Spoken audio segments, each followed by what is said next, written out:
مداس هو قضب يرعى وحاول هل مثلا ربا حكم أهان عدي كلي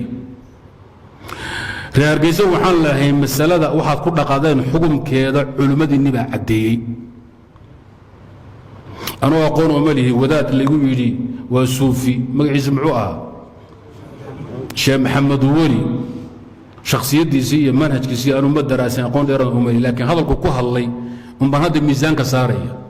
inta asagu uu yiri baan aaminsanahay iyo in ka culus waliba waxaan aaminsan ninka asaga xidhay inuu ku gaaloobay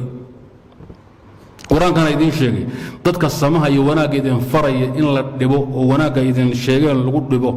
khayrka idin faraan lagu dhibo xataa ruuxu gaal baa aade wad ku gaaloobaysa qofki wanaag ku faray diinku u sheegay khayrku u sheegay khayrka asaga inaad ku dhibtood ku dishood ku xidho ku dhibaatayso waa min al-kufri fi ad-din in maanta xukunku taysku ay ku farxaan oo yiraahdaan yahuud baan ictiraafta anaguna aan ictiraafna waa gaalnimo diinka lagaga baxaya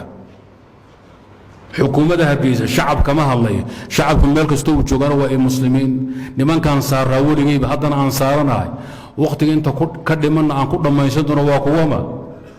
waa niman kuraasta ku fadhiya xukuumadda Hargeysa dooran muslimadahay waxay ku gaalowday diinka kaga baxday inay ayagu yahuud ictiraafeen yahuud baan ictiraafna wacanay waa maxay ayagu way garanayaan wayna yaqaanaan wayna daraasayeen wayna ka jaahil baxsan yihiin waxay tahay way garanayaan yahuud baan gacal ka dhiganay muslimiintii ay colka u ahaayeen dunida muslimka oo dhan reer Falastiin kow ay ka yihiin reer Gaza ay laba ka yihiin annagu aynu saddex ka nahay lagu yahuud baan haysatay oo dhibi jirtay oo dhan baa col noo ah yahuud baa gacal noo ah way macnaheedu